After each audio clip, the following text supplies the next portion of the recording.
Hey, good evening, everyone. Tom Davis back, Director of Recruiting for Student Athlete World, and here to give you another part in the series. Really different thing. I'm going to actually bring on a parent of one of my very favorite football players, Isaac Myers. The parent's name is Charles Myers, and we're going to talk about what his perception was. We're going to go through the football recruiting process that we did with his son Isaac, and just things that he sees and can help share to, you know, prospective football people out there that are looking to get recruited, and that I can help you with. Charles, that's big time from the Hey, beach, man. I'm going to hey, tell you hey, what, Tom.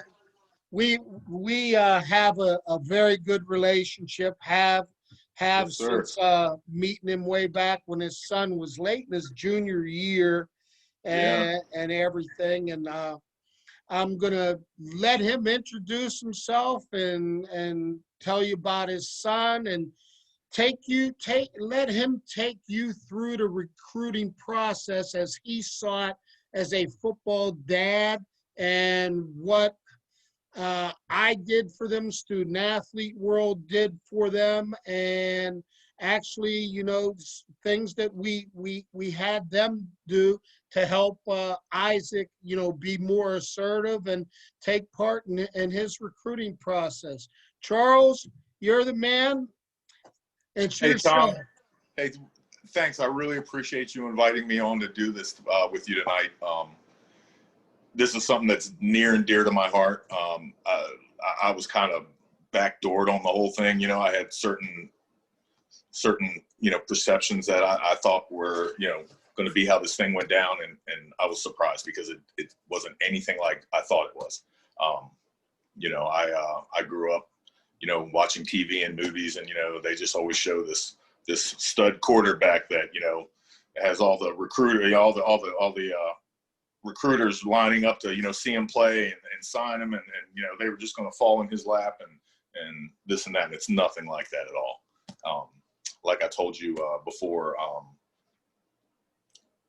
I think if I had one word to describe the process prior to getting involved with you and Student Athlete World was chaotic. We were getting a lot of trash mail. We didn't know it was trash mail at the time. I mean, I kind of had a feeling it was all just form letters and things of that sort. But it was still overwhelming. And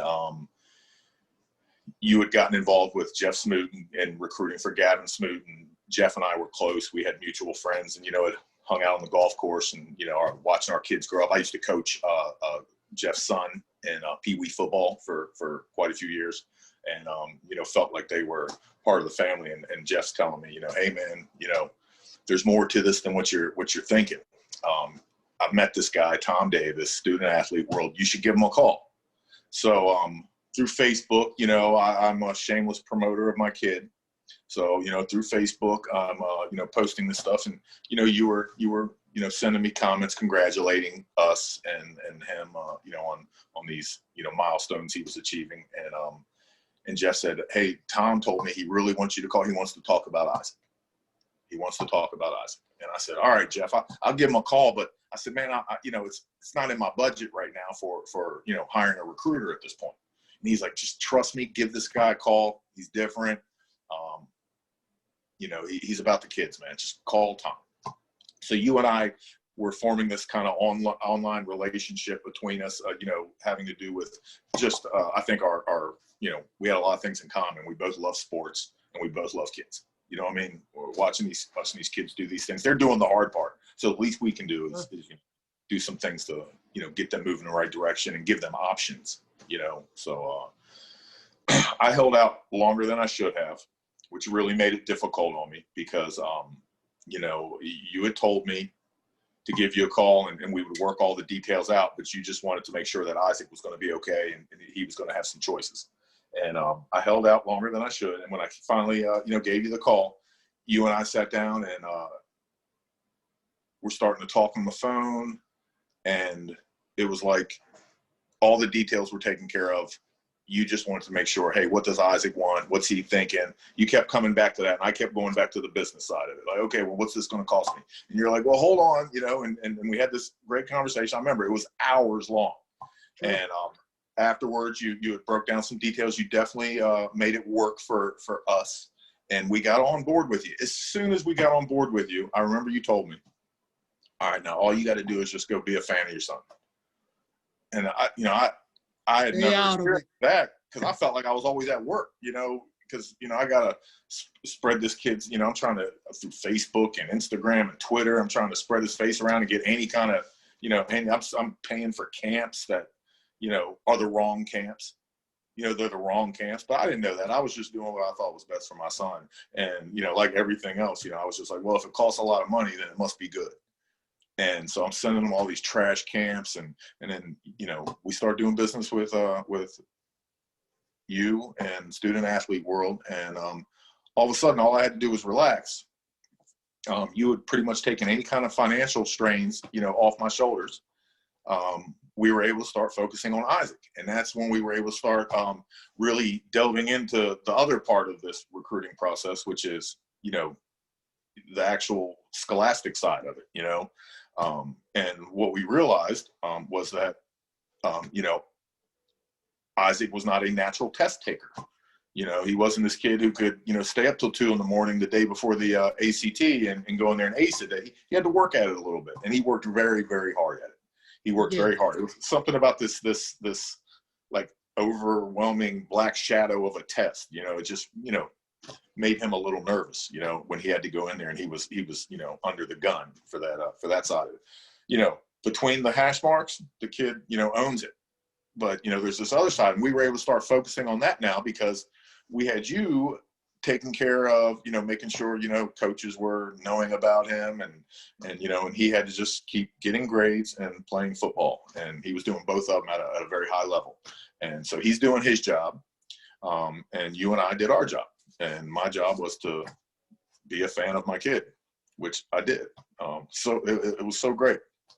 And I really enjoyed those last 2 years of high school football. It was so fun because I didn't have to think about getting this kid into college, like making sure not only is he getting into a college, but is he getting into a college that he's going to fit in well? Is he going to be happy there? So, we made sure that, the zone we were looking in, and this was also a suggestion from you, was, to make sure that he could come home, that it wasn't going to be, some kind of a, need a financial windfall in order to, fly him in from across the country or something, so there was that. And, he had other offers, Shepherd had offered him, and we walked out of that meeting and I remember he asked me what I thought. And I told him that I don't know if, for you, I don't think it's a good thing for you to go to school in your backyard. I felt he was going to be hanging out with the same friends, which were great friends, but, it's just a small pool here, you were going to be doing the same old things you've been doing through high school, and it's going to be real easy to get into this rut. I thought it was, more intelligent for him to go off somewhere where he could kind of, get out of the nest a little bit, gain some confidence, and make some new friends. And he did. He made new friends, and he still hangs out with his old friends, and he loves coming home, for winter break and, spring break and all that good stuff, summer break. It was perfect. And we were able to pay attention to those details because we didn't have to deal with the minutia of the everyday recruiting process. And, that's why I have never felt guilty about, promoting you or Student Athlete World. I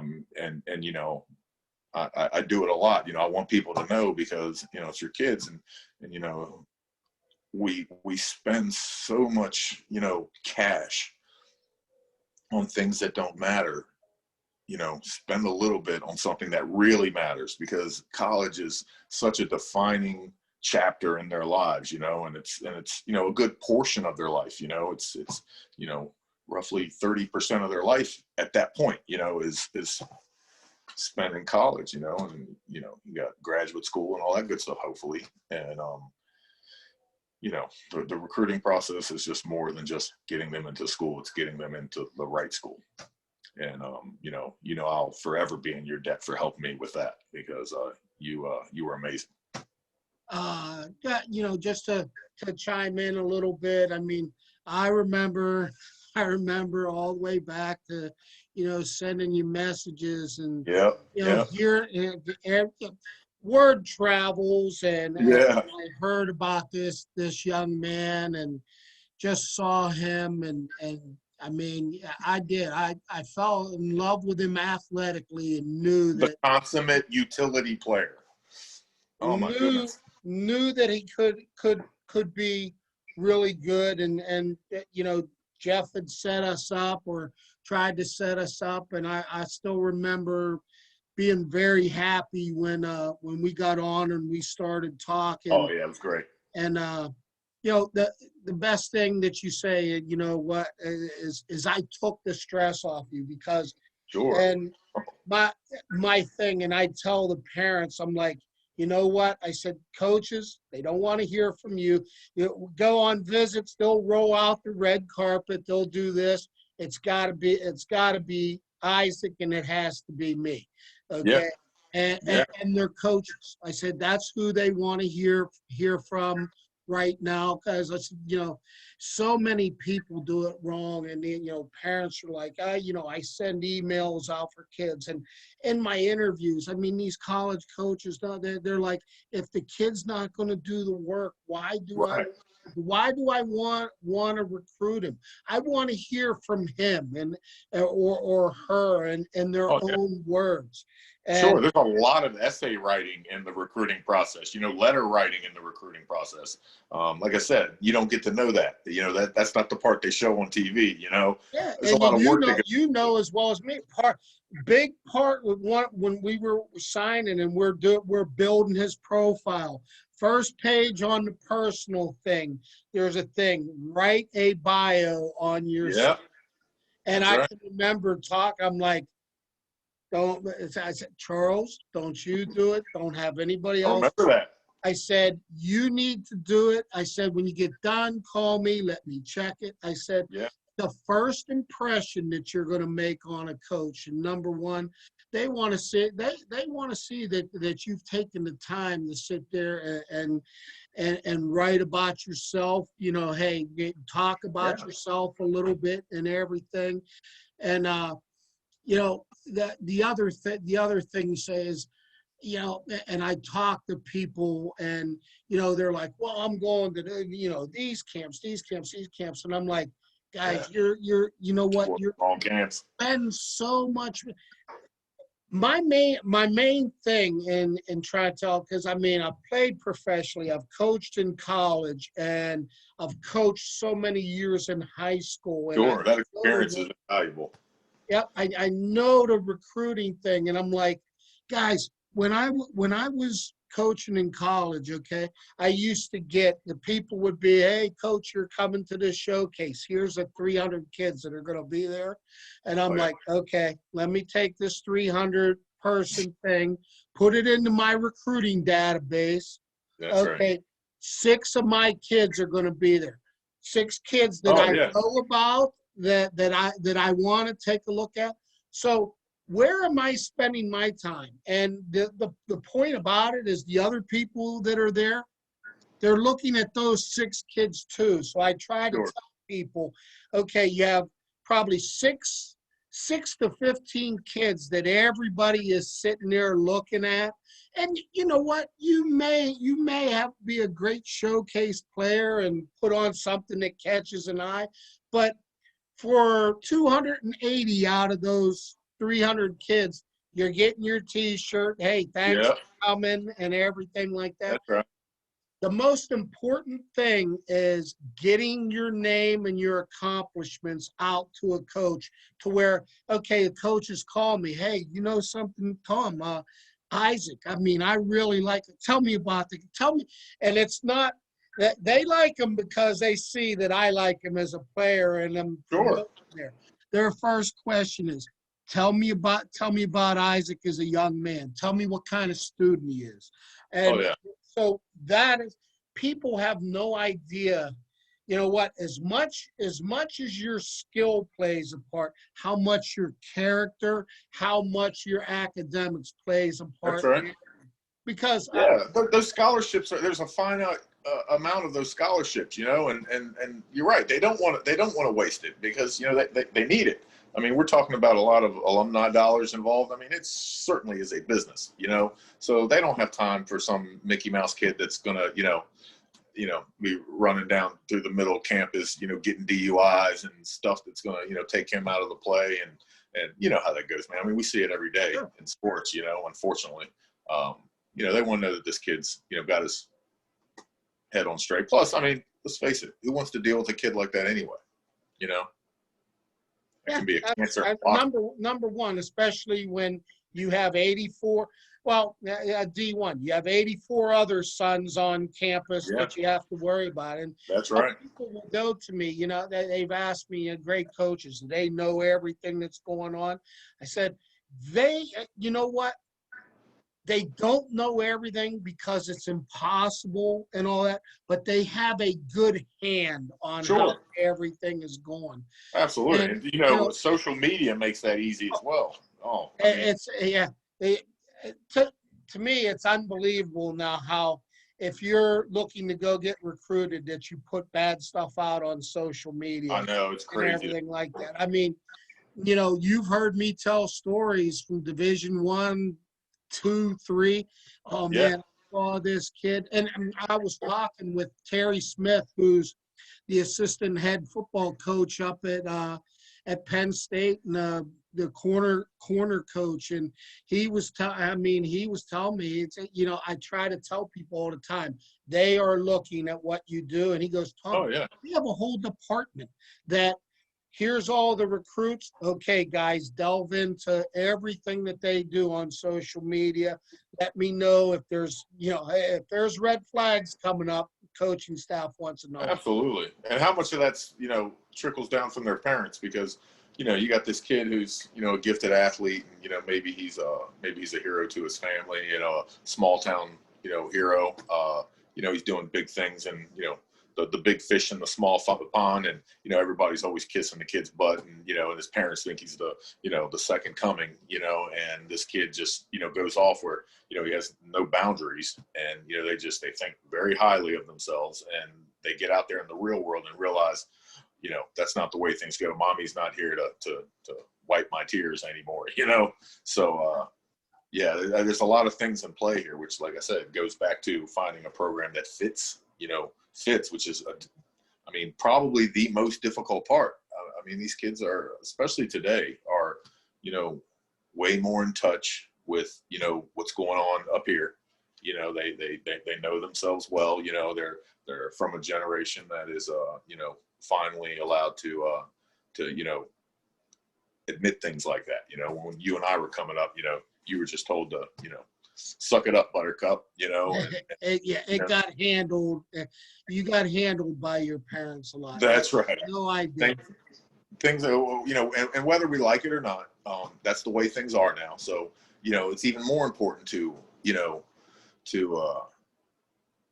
send our kids off somewhere where they can be successful. We need to set them up for success. And that doesn't just mean on the ball field. You know, you got to set them up for success in the classroom, and set them up for success in their social life, which is also, you know, super important. You know, they're growing still, you know, they're still learning how they're going to be. And I think you and I would admit there's enough dirt bags walking the streets. You know, we want to put some product out on the street that's, you know, a little more positive, you know, so these kids and what they do, you know, and the experience they get in college matters, you know, from all these perspectives. You know, that's the thing about the recruiting, and having, you know, hiring, you know, a recruiter that's going to be hands-on, you know, and be in your life. I mean, hell, during the recruiting process, Tom, I don't know if I ever went a week without talking to you. You know, I'm sure I did. I'm sure I did. You and I were always on the phone, even if it was just you talking me off the ledge for something. You know, hey, this didn't happen. I'm expecting this. I'm expecting that. And, you know, whatever was going on, you know, that I was panicking about that day, you know, you would talk me off the ledge, and Charles is going to be okay. It's, you know, Isaac needs to do this. And of course, kids, even though it's their future, you tend to have to push them a little bit. He likes to run deadlines right up to the end. And, that's my son. That's who he is. He loves that. And, I'm over here having a heart attack, and I needed you guys to get me through that, because as soon as I figured out like the financial part of it, then it's like, oh, well, there's this perspective too. Oh, I got to make sure he's happy there. Oh, so now we find a place and we think he's going to be happy, but, maybe the program, is not a good fit. So now there's that perspective. And just every time you turn your head, it's some other, bit of detail that you have to pay attention to. And like I said, as soon as you came on board, I just remember how much more relaxed I felt when I hung up the phone. Because one thing that I want to talk about is getting back to Isaac a little bit. Yeah. And something that I saw and put out to you and got you seeing too. Isaac was all-state quarterback. Okay, for Jefferson, kid put up numbers, crazy numbers, throwing and running the ball that were.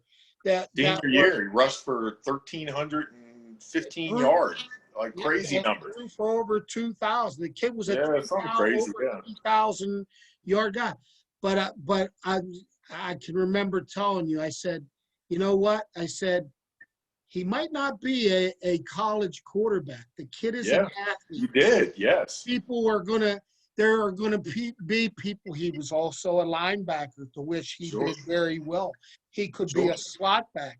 He could put on. I said they might want to put on weight and make him a tight end. Glenville saw him in that role, but they did. He, as great an athlete and quarterback as he was in high school, mostly everybody was looking at him as, hey, he's just number one. He didn't fall into the quarterback rankings. He was in the athlete rankings. Sure, yeah. Something that you just wouldn't have imagined, because you're like, what do you mean not a quarterback? He's putting up 3,500 total yards and 45 touchdowns. I can remember talking to WVU's defensive coordinator when they were bringing the Stills brothers and they played Fairmont Senior. And Isaac threw for 4 touchdowns and 275 yards and ran for 150 or so yards in the game. And he was asking me about the kid, and I said, he's one of my clients. I've sent you his stuff. I said, he's an athlete you might want to sit there and take a look at. And it was just so fun doing them, because everybody wanted something different out of him. And and then trying to tell Isaac about who was open to it, because number one, Isaac, before anything else, he was a football player. He wasn't a position guy. It was like, big guy, line up at left tackle. Where can I do the most damage? Line up at left tackle, and you know what? Here, if the guy's in your inside gap, we're blocking down. If not, if he's on you here to second level, there we're kicking out. So it's all stuff that he could pick up, and it was very fun. But it's something that, as a player, so many things change and everything. Sure. Unless you're a huge offensive lineman, defensive lineman, or anything like that, I can tell you many, many stories of kids that go and switch, and then they become an All-American at that position. Absolutely. Yeah, you have to be ready at the collegiate level. You have to be able to roll with the punches, because a lot of things change when you get off to the collegiate level. By the way, it's funny that you mentioned, about the different things that, he was able to do on the football field. When he was playing with that famous Vipers team in West Virginia, his head coach, Doug Waters, had told me one day after a game, I said, "What do you think, Coach?" And Coach Waters said, he said, Charles, he said, the only problem I have with Isaac is I don't know where to play him. He said, every time, he says, I can put him anywhere and he's gonna do well there.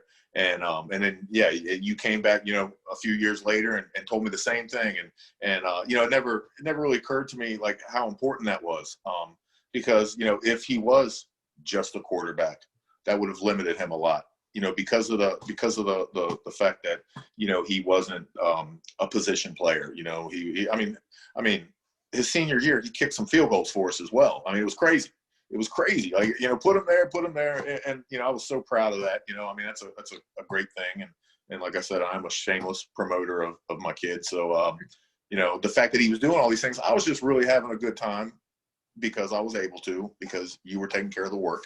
And it was great, man. Senior year was awesome. Like, I got to do all the cool stuff that parents get to do for, senior year for an athlete, senior night, and, and the homecoming court and, all that cool stuff, and the whole time I was literally, there was times, man, when people were asking me like, hey man, how many yards does he have tonight? And I'd look at him, I'm like, I really don't know, man. I really don't know. I would just literally sometimes. He's playing well. That's I'm just like looking at him, and one of my biggest. This will interest maybe some of your followers. My biggest worry at that time, if you remember, was that Isaac had a clean break of his femur and his right leg 3 weeks into his sophomore year, and he had already been crowned that he was going to be the kid that came up and took over at quarterback after Andrew King had went on. So, they had big plans for him. Coach Hunter over there at Jefferson High, go Cougars. They had big plans for him. They knew that, he was coming up, and he had done some pretty cool things as a freshman and started his sophomore year off really good. He was blocked down low and broke his femur bone just above his growth plate in his right leg. And you would have thought that for both of us that the world had just ended. It was so traumatizing. I probably one of the most emotional times I've ever had was watching him lay on that training table.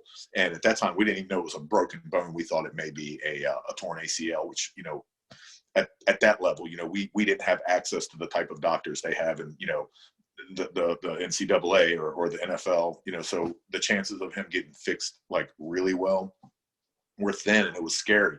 And I remember at first, like the offers weren't rolling in the way I thought they should. Obviously my expectations were unrealistic at that point.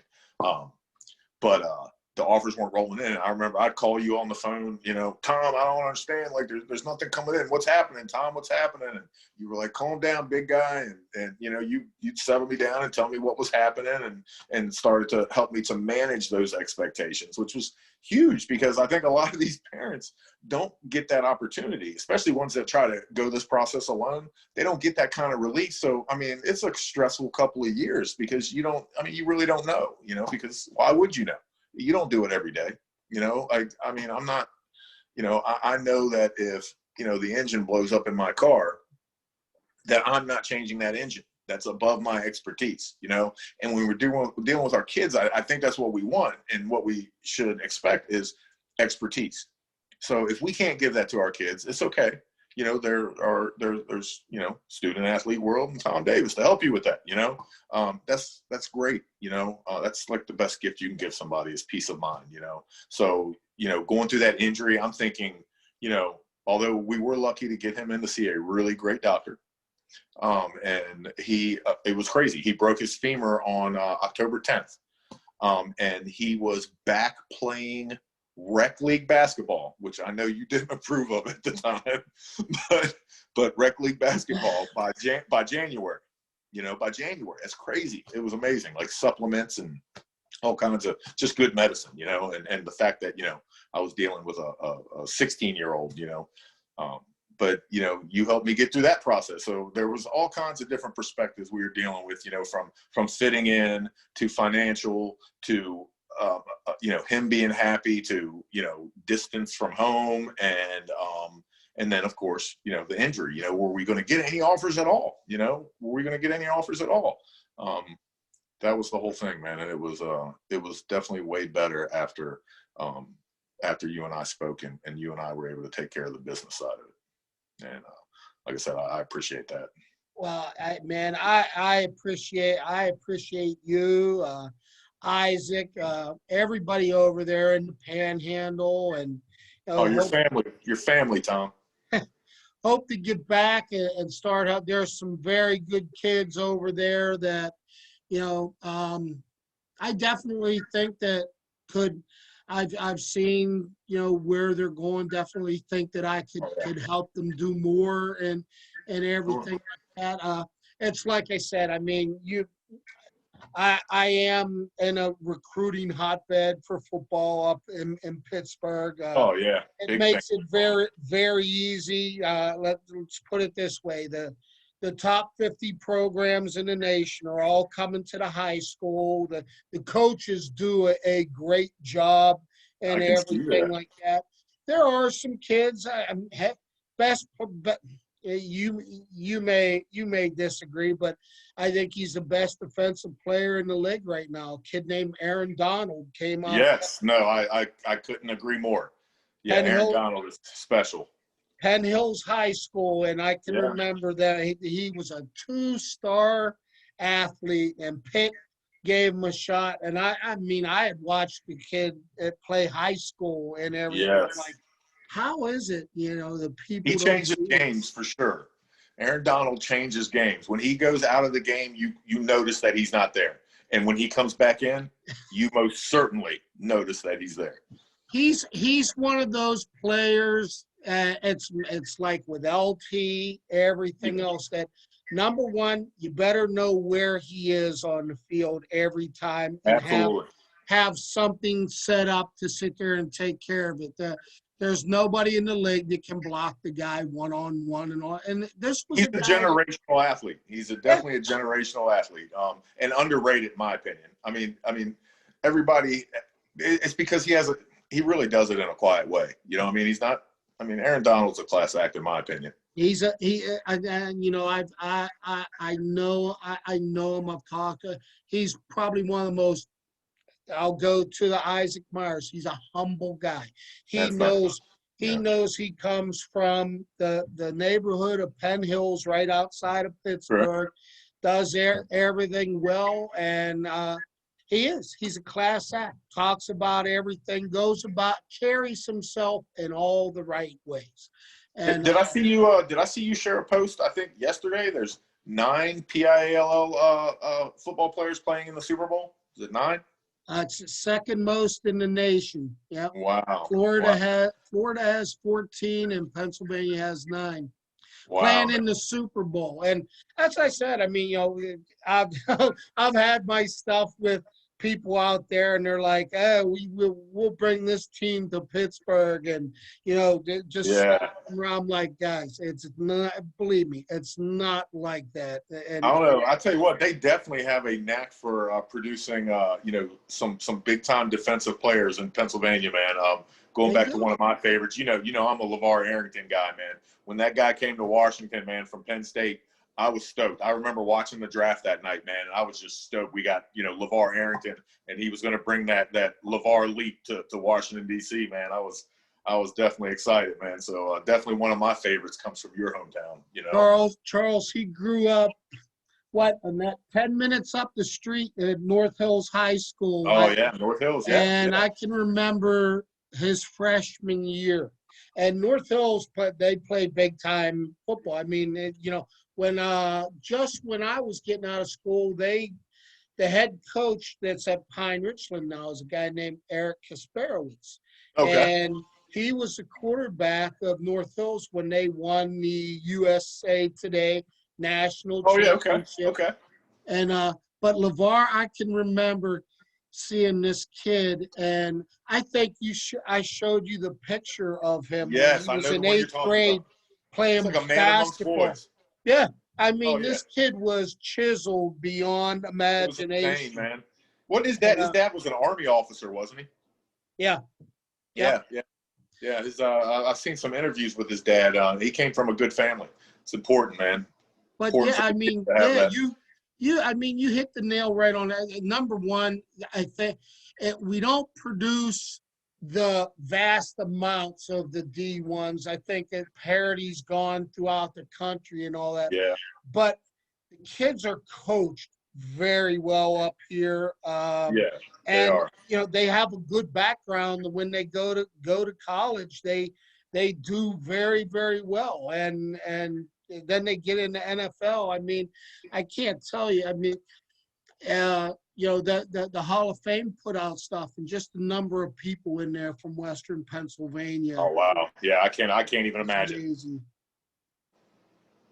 So I yeah, can't. it's funny, and I think that you've brought some great insight into.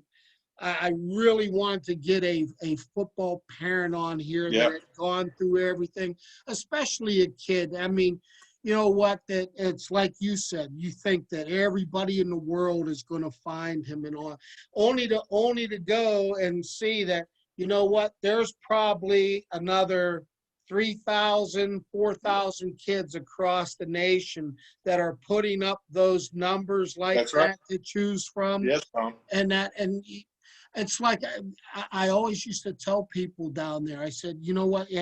There's very good football here, but you know what? You're not in a recruiting mecca. And I said, if I had you guys up in Pittsburgh and all that, and these guys came in and they saw you play, and you were playing against, you know, better talent week in, week Sure. out, and everything Absolutely. like that. I mean, You're gonna rise to that occasion. you got it, there's no saying how good that you could be. And like I said, I Oh yeah. mean, I've had some really good kids, and I have a good eye for the talent of a kid and everything like that. But Isaac he's a kid that when I think of him, I always get a smile on my face I because appreciate that for sure. you know, he's a quality young man. He and certainly and is. Thank and you. the best part is hearing about, you know what, hey, now he went to Glenville, he's done all this for him. And it's like I told you when we were first talking. Number one, you've made the right choice, young man, when that school, if you weren't playing football, is going to take care of you the next 40 years of your life. And they've set him Absolutely. to do Oh, that believe that. very well. Isaac got there and you know got a good foothold when he got in and started meeting and talking and expanding his horizons. And you know he started out with a business degree, and I think that was just more or less because he wasn't sure exactly what he wanted to do yet. So you know he started taking good classes. He changed his major, and he's going to graduate next December, December of 21, with a degree in computer sciences. So you know he's going to have some. You know, with this modern world, you know, he's going to definitely have some good job offers once he gets out. I think he's focusing in cybersecurity, so you know that's really taken off right now.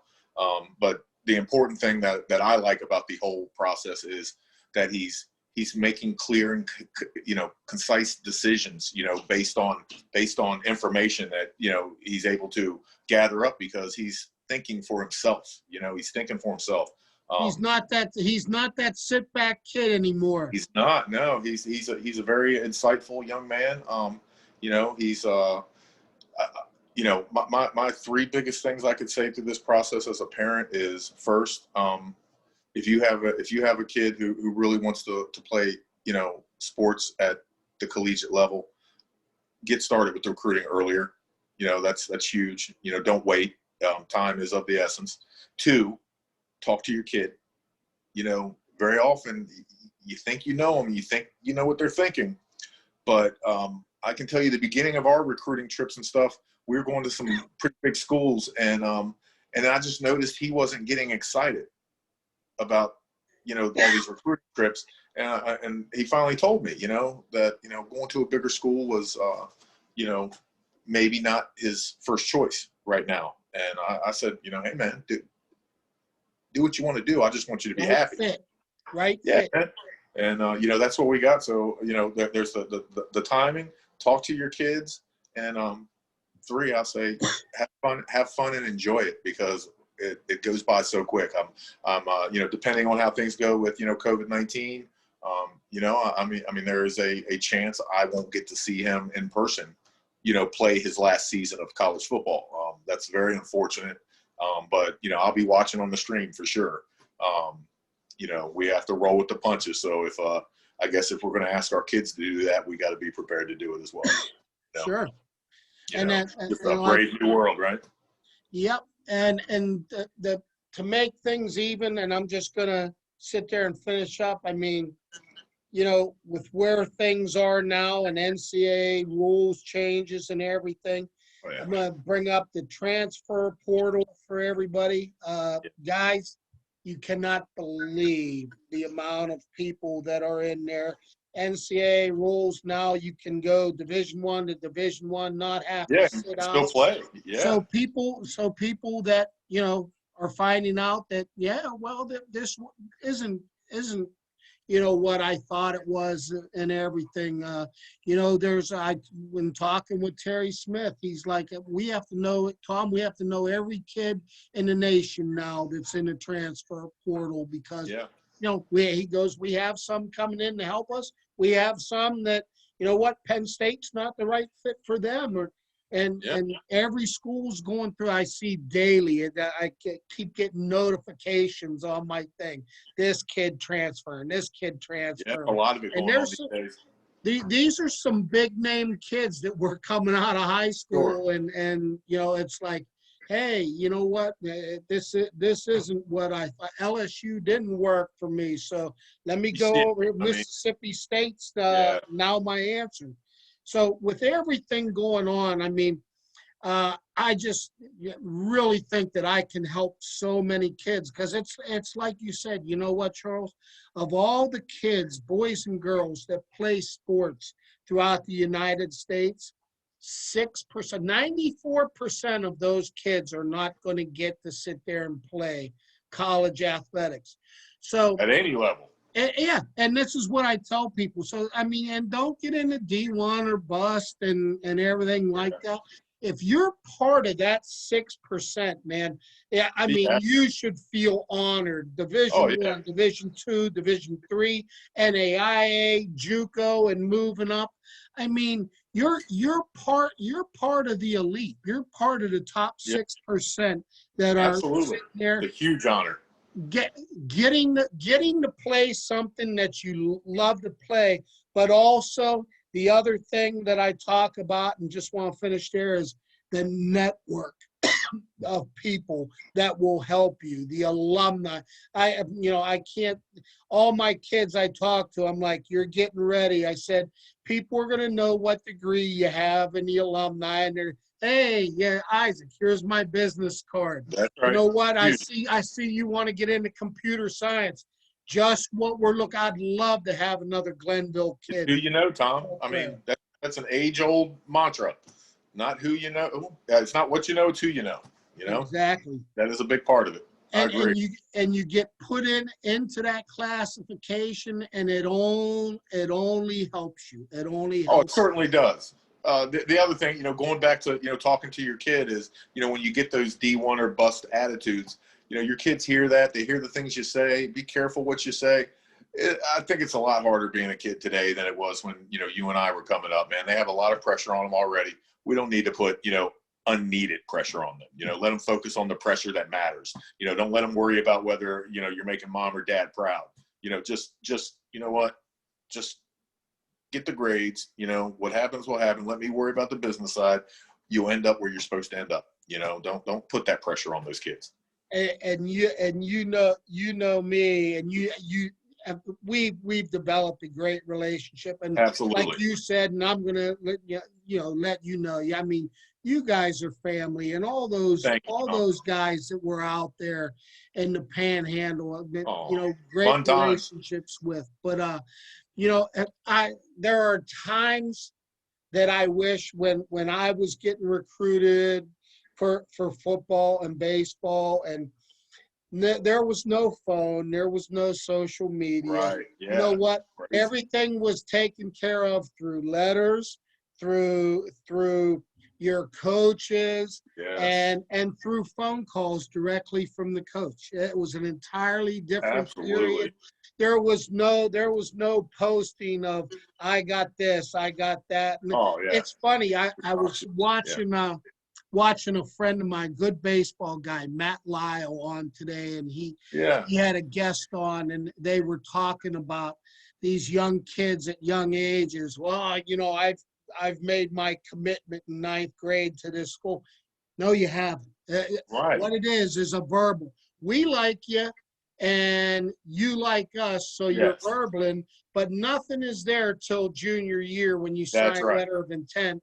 And so many things change in between then because you found out, okay, you know what? Hey, you're bringing, you know what? You have 7 kids at verbal to play quarterback for you. Absolutely. Guess what? You're not bringing in all 7. So, and not to mention your kid from freshman year to junior year, your kid isn't even the same kid anymore. Like, that kid has gone through so many changes between then and there. He doesn't know where he wants to go anyway, you know? So you can, you know, verbal all day long, you know, that it's ridiculous. It's ridiculous. And that's, I tell people that, especially my young ladies like to sit there and commit early. And I tell them, you know what, take it out until your junior year. Make sure if you're good, then let's start working towards it. But I mean, I've had some commit at 12 and 13 years old, and I'm talking to the college coach, and I'm like, yeah, you know what? If she comes down for a visit, I said, there's going to be one question. You know, where's the basketball court? Where's the softball field? Sure. I said, you're going to sit there and want to show them the school, and they're going to be looking like this. I really don't care about seeing this, because every visit me and Isaac went on, all he cared about was the cafeteria. Yeah, I don't fully understand yet that that's going to be 80% of my stuff down here. Absolutely, it's amazing. Hey, Tom. When you messaged me earlier and asked if we could do this tonight, I was driving home from work and I was thinking, I was like, I wonder what Tom would ask me. You know, what would Tom ask me? You know, as far as the recruiting process goes. And I started thinking. I said, you know what? I was like, I should think of something to ask Tom. So let me ask you something. So today, February 2nd, is Groundhog's Day. We've all seen the Bill Murray movie, Groundhog's Day, where he just relives the same day over and over and over again. So in the spirit of Groundhog Day, if you had to pick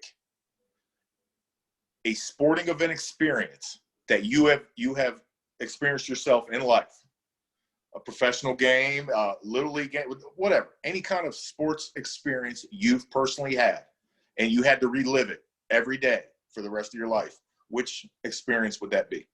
Oh my God. Playing, coaching, putting everything in there? Putting everything in there? From the time you first threw your first baseball or your first football till now, your favorite experience you've ever had, you have to relive it every day. This is one that I'm involved in, or something. It could be one that you coached. It could be one you played. It could be a game you just went to see, like it could be your a Boston Red Sox game you went to with a good friend, whatever, I will tell you what. That's a great question, isn't it? I'm gonna amaze you now. Number one, I wasn't playing in it, and I'll tell you what, I've watched and attended some of the best events and everything. This was a game I was coaching in, and it was a baseball game. It was the WPIL quarterfinal baseball game between us and West Allegheny, who was number 1 at the time, and their best player was a kid named Austin Hendrick, who drafted number 12 by the Cincinnati Reds. Okay. And but he's a stud, huh? Oh, yeah, we saw him every year in the playoffs, and, it was funny. The kids all, I said that. The wife, he's on here. Here, the boss, here's, you better know your place. What's that? She's grabbing a frying pan to throw at you. Pardon me. I was coaching Mars High School here. Okay, and, yeah. We had a kid that would have been probably drafted right along with him on the mound. And you've heard me talk about Will Bednar. I mean, he's Yeah. hurt his shoulder, had some labrum stuff and everything, and didn't get drafted. He's now thrown at Mississippi State, and down there just tearing it up for them. But probably the best baseball game it's that I've been in.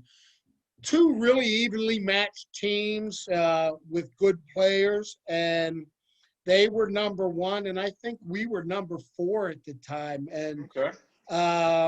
so we're playing, and it's hot. I think it's a 2-2 game, or 3-2, 3-3, and we're going into extra innings.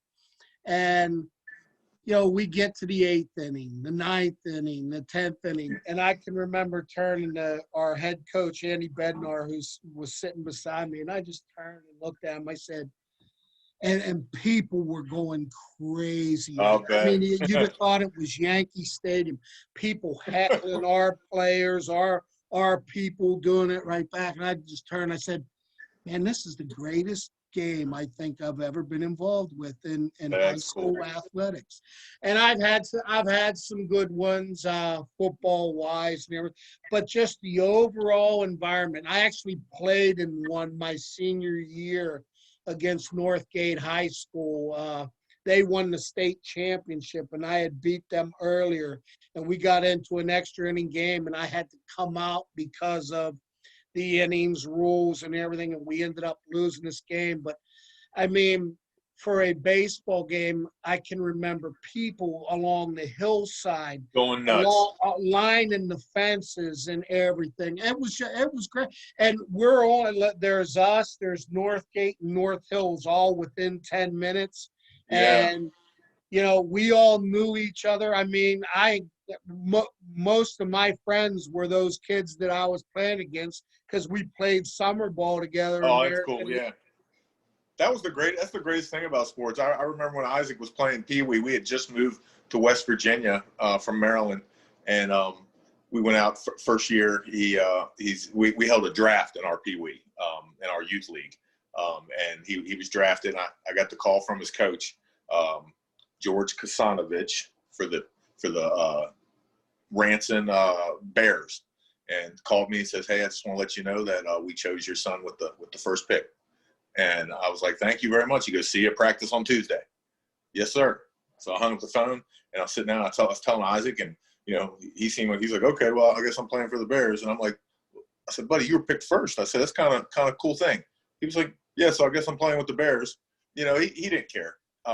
He just wanted to play football. That's all he wanted to do. And it just, these memories of all this, the sports themselves, like I always tell my girlfriend, I'm like, I can sit there and like watch the saddest tear-dropping movie and not shed a tear, and put on Brian's song or some kind of sports movie, Remember the Titans, and at the end I'm weeping like a baby. It's just amazing, man, these moments that we get to share through this and relive. Because somewhere along in the thing, I mean, it touches your heart because it does. Sports, somehow you've gone through it or know people that have gone through it. And yeah, that, it's you say that. I mean, I sit there and watch the Natural, and oh yeah, as he's going around the bases in slow motion, like looking up and everything. It's crazy. The Field of Dreams comes on, and James Earl Jones gets up. Oh, they will come, Ray. I mean, I say that right now, and the hair is standing up on my arms because, it's those moments and those things, and you know what they're talking about, and they touch your heart so much. It's they certainly do, Tom. And I'll tell you, if I can get a little sappy for a moment, I can tell you I can sit here with a full heart, because I can look at this whole process from beginning to end, and where we began. This kid, wanting to play football. I mean, before he was old enough to play, walking around the house carrying this ball with him, in his closet at home. He has all his footballs, all his footballs that I ever bought him, he, I sit back and I look and I'm nearing this finished product, if you will. And I'm complete, I'm happy. I couldn't have done that without you, for sure. I mean, that's 100%. I know that. Couldn't have done that without you and student athlete world because, like I said, it wasn't my expertise. Maybe he would have went to school, maybe he wouldn't have. What I know is not only did he go to school, but he's a happy kid. He's a good kid. He's on his way to big things. And I can sit back and I know that now. I know that now. It's a wonderful thing. But like I said before, don't blink or you'll miss it. Enjoy it. Realize that they're listening, they're watching. Be an example to your sons and daughters. And then, like I said, most importantly, I keep going back to this, but listen to your kid, talk to your kid, know who your kid is. You know what I mean? You'd be surprised. They do want to talk to you. They do want to talk to you. Hey, you just gotta be open and here, and you can bring it up. I mean, yeah. Hey, yeah. man, it's funny. My daughter, she has a grandson and everything, and I always used to tell them, and you go through the same stuff, and they kind of look at you when they're 16, they're 15 through 18, like you don't know anything. I said, when do you come back and talk to me when you're 25 years old? And they do. It's like, man, they do. You know what? Yeah, you guys weren't as dumb as what we thought you were. Yes, ain't that the truth? Well, one of the other things I don't think people realize when you form a relationship like you and I have, and through Isaac, he was that bridge that me and you would get together and talk and talk about what was best for him. And the cool thing was there was times when there was something I felt Isaac needed to hear, but I just knew he wasn't about to hear it from me. He didn't want to hear it from Dad. That was for sure. If Dad's telling him, it's just a lecture. And I remember I'd be on the phone with you and I'd say, hey Tom, this is what I think, Isaac's doing this or he's not doing that. And I keep telling him, but he just doesn't want to hear it from me, Tom. Do you think you could, call him? And you'd say, don't worry about it, big guy. I'll give him a call. We hang up, I'll call him and see where he's at and we'll talk about it. And I was like, thanks, Tom, I appreciate it. And, I'd let you go do your thing and talk to him. And then, it's not like you came and reported back to me or anything because, I would never expect you to, betray his trust like that. And you never did. But I would just sit back and wait for the results because I know you had talked to him and you weren't his dad, bearing down on him. You were Coach Tom, Coach Tom's looking out for me. That was a huge tool.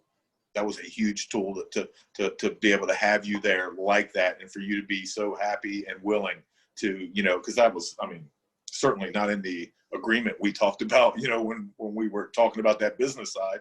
And, as I talk to friends and family and other people I meet, in my travels that have kids who are coming up, and of course, I never miss an opportunity to say, hey, you ought to talk to my friend Tom Davis. He can help you out with this whole process.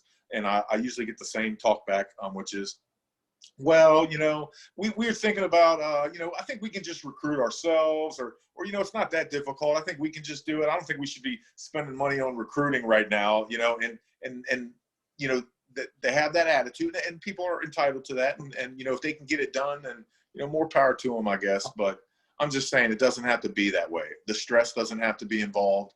It can go another way. And I think not only is it another way, but I think it's a better way. That's my sincere, thoughts on that subject. It's the better way because you get to be a parent and a fan and a tutor and a mentor and everything else you want to be to your kid. And Tom Davis gets to, make sure this coach has a, copy of his highlights and this coach knows about them. And somewhere in the midst of all that, we managed to have a little fun along the way, all of us, you know what I mean? Sure. Because, what's better than, honestly, what's better than watching, a young person, achieve good things? It's just something about it, it's something that, is totally unselfish. Just something about seeing that kid do good things, and to even know that you had any part in it, so I think that you and I always shared that. We get together and, it's not the NFL we're talking about. When you and I get together and talk, it's the kids. We talk about the kids because, that's the fun stuff, that's Yes, the good it stuff. is.